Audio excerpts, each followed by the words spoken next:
بسم اللہ الرحمن الرحیم۔ السلام علیکم، میں ہوں خالد ابراہیم اور آپ چینل دیکھ رہے ہیں کلیکٹ نالج۔ محترم ناظرین، آج میں آپ کو اس ویڈیو میں فورٹ ولیم کالج کے متعلق بہت ہی اہم اور تاریخی معلومات دوں گا۔ ناظرین، ٹیپو سلطان کو جب ان کے اپنے ہی غداروں نے انگریزوں کے ہاتھوں شہید کروایا تو انگریز برصغیر میں اپنے اقتدار کا خواب دیکھنے لگے اور اس وجہ سے انہوں نے فورٹ ولیم کالج کا قیام بھی عمل میں لایا۔ تو فورٹ ولیم کالج بھی اس سلسلے کے ایک اہم کڑی تھی۔ ناظرین، فورٹ ولیم کالج کے قیام کے چند اور اہم اسباب آج میں آپ کی خدمت میں پیش کروں گا، اور پھر اس کے ساتھ ساتھ انگریز فورٹ ولیم کالج کے ذریعے اپنا اثر و رسوخ بڑھانا چاہتے تھے، اور فورٹ ولیم کالج کے قیام کے پس پشت ان کے جو سیاسی اور مضبوط مقاصد تھے، آج وہ میں آپ کو وہ سب کچھ میں بتاؤں گا۔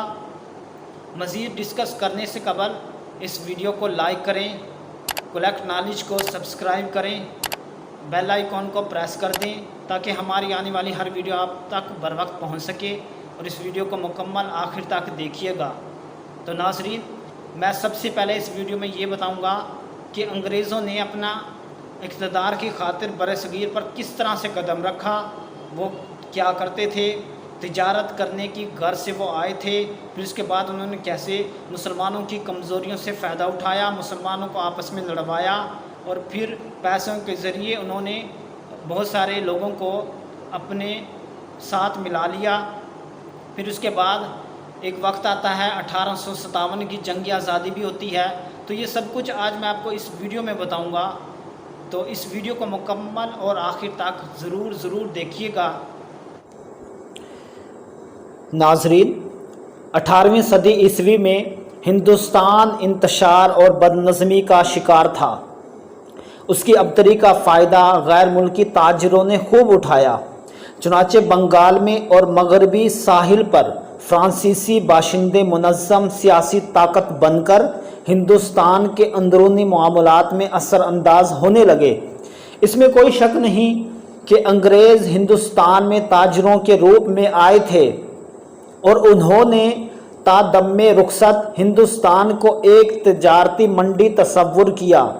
اس کے ساتھ ساتھ تاجروں جیسا سلوک کرتے ہوئے اپنے منافع پر نظر رکھی، تاہم واقعات نے کچھ اس طرح کروٹ بدلی کہ یہ تاجر آہستہ آہستہ ہندوستان کی فرما روائی کے خواب دیکھنے لگے۔ انگریز حکمران جس عیاری اور مکاری کے ساتھ ہندوستان کی سیاست میں داخل ہوئے، وہ ہماری تاریخ کا عبرتناک باب ہے۔ انگریز کا عمل دخل ٹیپو سلطان کی المناک شہادت کے بعد شروع ہو چکا تھا۔ بعد ازیں یہ لوگ اپنے پاؤں مضبوط کرتے چلے گئے، حتیٰ کہ 19ویں صدی کے آغاز میں عملی طور پر کل ہندوستان کے حاکم بن بیٹھے۔ ناظرین، فورٹ ولیم کالج کے محرکات خالصتاً ادبی نہیں تھے، بلکہ اس تحریک کے پس پردہ کچھ سیاسی اغراض و مقاصد بھی کار فرما نظر آتے ہیں۔ عوام میں اثر بڑھانے، عوام کو اپنے قریب لانے اور عوامی مسائل کو حل کرنے کے لیے مقامی زبانوں سے واقفیت ضروری تھی۔ چنانچہ اس کالج کا مقصد کمپنی کے نووارد ملازمین کو اردو اور فارسی زبان سکھانا تھا، تاکہ انتظامی اور عوامی معاملات میں عوام کا تعاون حاصل ہو سکے۔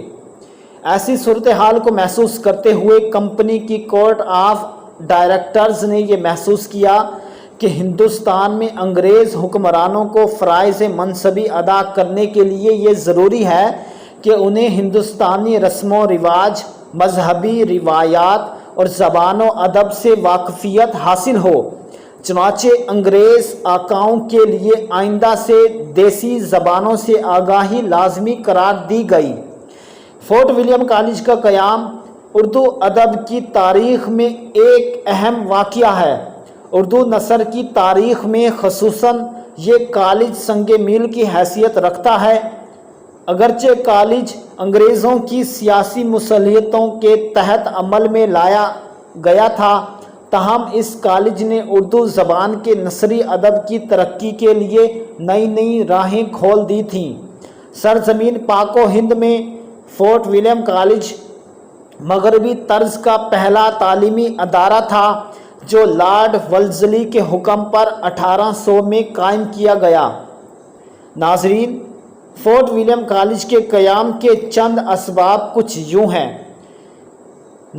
پہلے نمبر پر تو یہ ہے جو فورٹ ولیم کالج کے جو اہم ترین اسباب ہیں ان میں سے پہلے نمبر پر جو ہے کہ 1798 یعنی کہ 1798 میں جب لارڈ ولزلی ہندوستان کا گورنر جنرل بن کر آیا تو یہاں کے نظم و نسق کا جائزہ لینے کے بعد اس نتیجے پر پہنچا کہ انگلستان سے جو نئے ملازمین کمپنی کے مختلف شعبوں میں کام کرنے یہاں آتے ہیں وہ کسی منظم اور باقاعدہ تربیت کے بغیر اچھے کارکن نہیں بن سکتے۔ تو لارڈ ولزلی کے نزدیک ان ملازمین کی تربیت کے دو پہلو تھے، ایک ان نوجوان ملازمین کی علمی قابلیت میں اضافہ کرنا اور دوسرا ان کو ہندوستانیوں کے مزاج اور ان کی زندگی کے مختلف شعبوں، ان کی زبان اور اطوار طریقوں سے واقفیت دلانا تھا۔ پہلے زبان سیکھنے کے لیے افسروں کو الاؤنس دیا جاتا تھا لیکن اس سے کوئی خاطر خواہ نتائج برآمد نہیں ہو سکتے تھے، اس لیے جب لارڈ ولزلی گورنر جنرل بن کر آئے تو انہوں نے یہ ضروری سمجھا کہ انگریزوں کو اگر یہاں حکومت کرنی ہے تو اس کا تقاضا یہ ہے کہ کمپنی کے ملازمین کا مقامی زبانوں اور ماحول سے آگاہی کے لیے تعلیم و تربیت کا باقاعدہ انتظام کیا جائے۔ ان وجوہات کی بنا پر ولزلی نے کمپنی کے سامنے ایک کالج کی تجویز پیش کی۔ کمپنی کے کئی عہدیداروں اور پادریوں نے اس کی حمایت کی اور اس طرح جان گلکرائٹس جو کہ ہندوستانی زبان پر دسترست رکھتے تھے کمپنی کے ملازمین کو روزانہ درس دینے کے لیے تیار ہو گئے اور لارڈ ولزلی نے یہ حکم جاری کیا کہ آئندہ کسی سول انگریز ملازم کو اس وقت تک بنگال، اڑیسہ اور بنارس میں اہم عہدوں پر مقرر نہیں کیا جائے گا جب تک وہ قوانین و ضوابط کا اور مقامی زبانوں کا امتحان پاس نہ کر لے۔ تو اس فیصلے کے بعد گلکرائٹس کی سربراہی میں 1 جنوری 1799 یعنی 1 جنوری 1799 میں ایک مدرسہ سیمینری اورینٹل قائم کیا گیا جو بعد میں فورٹ ولیم کالج کا پیش خیمہ ثابت ہوا۔ پھر اس کے بعد جو فورٹ ولیم کالج کے اسباب ہیں ان میں سے دوسرا اسباب یہ ہے کہ انگریز حکمران عیاری اور مکاری سے ہندوستان کی سیاست میں داخل ہوئے۔ وہ ہماری تاریخ کا ایک عبرت ناک باب ہے۔ انگریزوں کا عمل دخل ٹیپو سلطان کی شہادت کے بعد شروع ہو چکا تھا۔ بعد ازاں یہ لوگ اپنے پاؤں مضبوط کرتے چلے گئے حتیٰ کہ 19ویں صدی کے آغاز میں عملی طور پر ہندوستان کے حاکم بن بیٹھے۔ پھر اس کے بعد فورٹ ولیم کالج کے قیام کے جو اسباب ہیں وہ تیسرا سبب یہ ہے کہ فورٹ ولیم کالج کا قیام اردو عربی کا ایک ایسا منصوبہ تھا جس نے اعتدال اور توازن کی فضا قائم رکھنے میں بڑی معاونت کی۔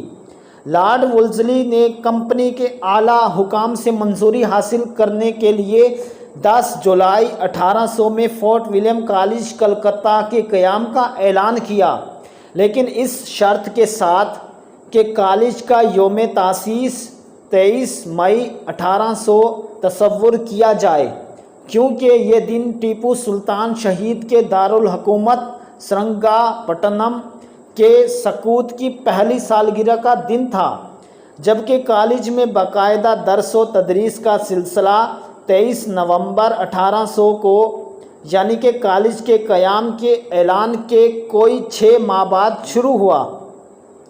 کالج کے قواعد و ضوابط بنائے گئے۔ اس کے علاوہ گورنر کو کالج کا سرپرست قرار دیا گیا۔ کالج کا سب سے بڑا آفیسر پروسٹ کہلاتا تھا۔ پروسٹ کا برطانوی کلیسا کا پادری ہونا لازمی قرار دیا گیا۔